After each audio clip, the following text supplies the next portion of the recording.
ఏందయ్యా ఇది? నిన్న మొన్నటిదాకా మీ చెల్లె ఎంత ప్రేమగా మాట్లాడింది, ఇప్పుడు చూసినావా ఎంత పరాయిదాని లెక్క మాట్లాడుతుందో. అరే, ఆస్తులు అంతస్తుల విషయానికి వస్తే రక్తం పంచుకున్న అన్న జిల్లాలు కూడా బద్ధ శత్రువులు అయిపోతారా?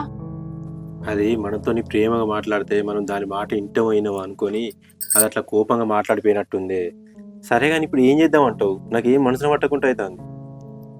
చేసేదేముంది, మీ అమ్మ వచ్చినాక కూసుండబెడదాం, కూసుండబెట్టి గట్టిగా మాట్లాడదాం. అవుగాని మీ అమ్మ పోయి ఇన్ని రోజులు అవుతుంది, అసలు ఆమె ఏడుంది ఎక్కడుంది? అరే, ఏం ముచ్చట తెలియదేంది? ఏడిపోతుంది అమ్మమ్మల ఇంటికి ఏంది, ఇంకేడిపోతుంది? దానికి ఇంకెవరైనా ఉన్నారా? అరే, అవ్వగారింటికి వదిలితే గిన్ని రోజులా? ఇప్పుడు పోయి 6 రోజులు అవుతుంది. 6 రోజుల నుంచి ఆడేం చేస్తుంది? అమ్మమ్మకు శాత కాకుండా అయింది కదా, ఇట్లా అండి పెట్టుకుంటూ చూసుకుంటుండేది కావచ్చు. అమ్మమ్మకి ఎవరు కొడుకు లేకపోయి ఎవరు లేకపోయా, ఉన్నదే వీళ్ళిద్దరు బిడ్డలేనే. సరే కానీ నువ్వు మీ అమ్మకు ఫోన్ చేసి మాట్లాడు, ఈ విషయం అంతా చెప్పు. మర్చిపోయిన సంధి నాకు అంత ఏం మనసు పడతలేదు. ఛీ. అయితే చాయ్ పెట్టుకరా, తలకెళ్ళొస్తుంది.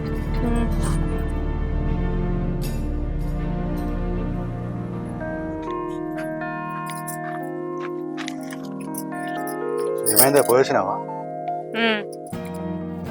ఏమన్నారు? ఏమంటారు? మా అమ్మ వచ్చినాక మాట్లాడతాం అన్నారు.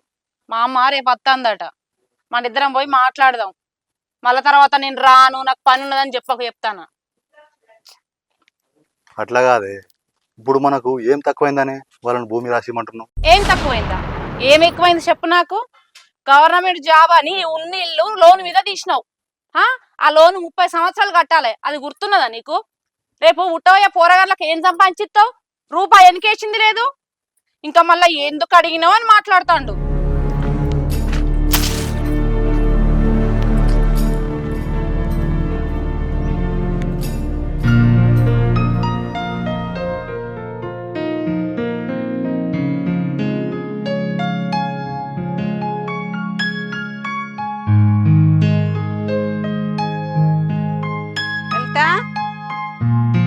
లలిత, లలిత, ఉన్నావు బిడ్డ? అమ్మా,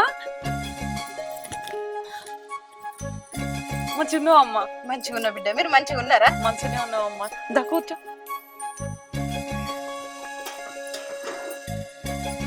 అల్లుడు లేడా బిడ్డ? అల్లుడు ఆఫీస్కి పోతాడు కదమ్మా, సాయంత్రం 6, 7 అవుతుంది వచ్చేసరికి. అవును, అమ్మమ్మల ఇంటికి పోయినామట కదా, అమ్మమ్మ ఎట్లున్నది?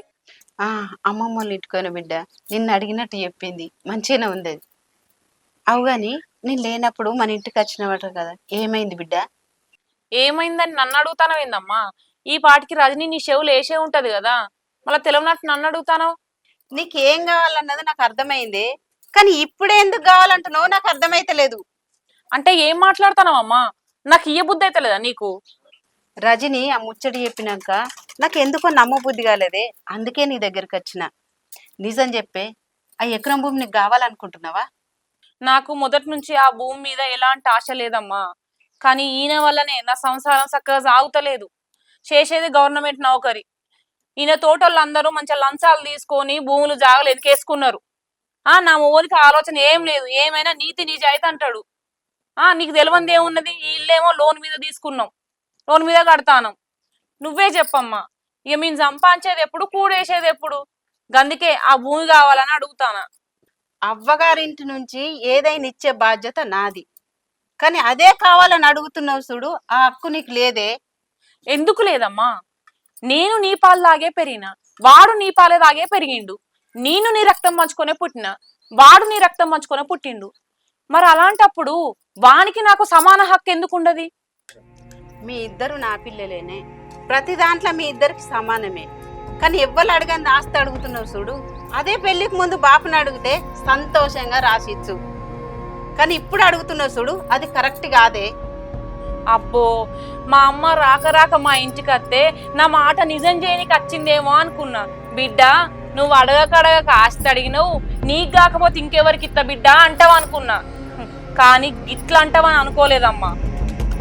అట్లా కాదు బిడ్డ, నేను చెప్పేదినే. అమ్మా, నువ్వేం మాట్లాడినా నేను ఒక్కదాన్ని ఉన్నప్పుడు మాట్లాడకు, అందరం కూర్చొనే మాట్లాడుకుందాం. రేపు అన్నను వదిన రమ్మని చెప్పు, ఏదున్నా వాళ్ళ ముందే మాట్లాడుకుందాం.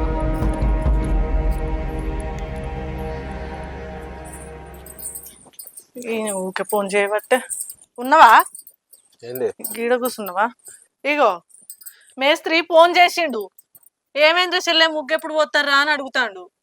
వాడు నిన్న ఫోన్ చేస్తేనే చెప్పిన మా బావకు లీవ్ దొరుకుతలేదే మా చెల్లెరాంది ముగ్గెట్లా పోతామని మళ్ళీ నీకు చేసిండా? ఇక వాని భయం వానికి ఉండదా? మరి నాకు ఇల్లు గుత్తకిచ్చిరి, నేను ఇట్లనే ఫోన్ చేసుకుంటా తాపకోసారి మందలు ఇవ్వకుంటుంటే మళ్ళీ ఆయన తిల్లే వాళ్ళకన్నా అప్ప చెప్తారు కావచ్చు, ముగ్గే వాళ్ళన్నా పోసిపోతారు కావచ్చు అని ఆయన భయం అనుకుండదా? ఆయనకు భయం ఆయనకున్నా ఏం చేసినా చెల్లె బావలేని ఎట్లా పోతాం?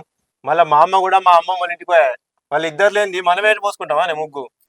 కాదయ్యా, ఇప్పుడు మనం ముగ్గు వద్దామంటాను, మనకేడ ఇల్లు అడుగు జాగలేకపోయా.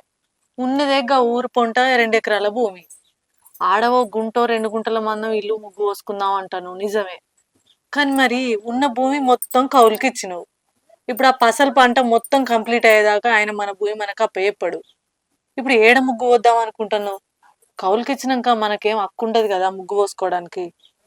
ఓ పిచ్చిదానా, నేను మనకి కౌలుకి ఇయ్యంగానే చెప్పిండే ఈ సంవత్సరం ఒక్క సంవత్సరం చేసుకోరిగా లాస్ట్ నే మళ్ళీ అని చెప్పిన. మొన్నటి పసులకే అయిపోయింది మొత్తం. ఆ ఉన్న 2 గుంటలల్లా మంచిగా ఇల్లు కట్టుకొని ఆ మిగిలింది మళ్ళీ కౌలుకి ఇచ్చుకుంటా. నా భూమి నా ఇష్టం, నన్ను అడుగుతాడేవాడే. అబ్బో, నా మూడు తెలివి కల్లోడే. అవు కానీ ఇప్పుడు మనం ఇల్లు కట్టాలంటే ఎంత లేదన్నా ఒక 10 లక్షలు అవుతాయి. స్లాబ్ బోసుడు అవుతుంది, దానికో 2-3 లక్షలు, మొత్తం 10-13 లక్షల దాకా పైసలు కావాలి. మన దగ్గర ఉన్నాయే 2 లక్షలు ఏమో చిల్లర ఉండొచ్చు గంతే. ఇంకా గన్ని పైసలు ఏడికెళ్ళి ఎత్తావు చెప్పు? నీ మొగడేమన్నా తెలివి తక్కువ అనుకుంటున్నావానే? మనం ఇల్లు మొదలు పెట్టుడుతోనే ఆ భూమి పాస్బుక్లు ఉన్నాయిగా, అవి తీసుకుపోయి మన ఊరి సర్పంచ్ దగ్గర పెట్టి పైసలు తీసుకొస్తా. తర్వాత పంట పైసలు తాపిన కట్టి మన పాస్బుక్లు తీసుకొస్తా, అయిపోతుంది. దానిలో టెన్షన్ పడాల్సిన అవసరం ఏముంది? కానీ అప్పు చేసి ఇల్లు కట్టుడు అవసరం అంటవా? అది కాదే, మనం ఇప్పుడు కట్టకపోతే మళ్ళీ జీవితంలో కట్టలేము. మన పిల్లల బతుకులు కూడా కిరాయి బతుకులు కావద్దు. అందుకే అప్పు సొప్పో ఏది చేసాను మంచిగా మనకంటూ ఒక ఇల్లు కట్టుకున్నాం అనుకో, మనకంటూ ఒక నీడు ఉంటుంది. రేపు ఆ పాస్బుక్లు పట్టుకపోయి సర్పంచ్ దగ్గరికి పోయి ఆయనతో ఆ పైసలు తీసుకొచ్చుకుందాం. చేతిలో పైసలు ఉంటే ఏ పనైనా మొదలు పెట్టుకోవచ్చు. ఆయనతో రోజు మంచి రోజు చూసుకొని బావుని చెల్లని రమ్మందాం. ఇక అమ్మ కూడా 2-3 రోజులు అత్తది కావచ్చు. ఒక మంచి రోజు చూసుకొని ఆయనతో ఆ భూమికి ముగ్గు పోతే అయిపోతుంది. సరే సరే, పైసలు అయితే ఫస్ట్ చేతిలో పట్టుకొని పని మొదలు పెడితే మంచిగా. గానీ ఇవాళ ఎవరికాడ వంట చేసుడు? ఏగా ఐలు బాబుల బిడ్డది పురుడు ఉంది, ఓ 30 మందికి వంటలు చేయమన్నాడు. సామాన్ ఇచ్చేచ్చి నాకు ఉంటాయి దగ్గర, నేను అటు పోతే. సరే, మరి నువ్వు ఇక అటే పోయి ఆ సామాన్ కొనుక్కొని ఆ వంట వండుకొని అయిపోయే వరకు పొద్దుకొస్తుందా? ఇక చీకటి అవుతుంది. నువ్వేదో తినిగా నీ పని తీసుకుంటా.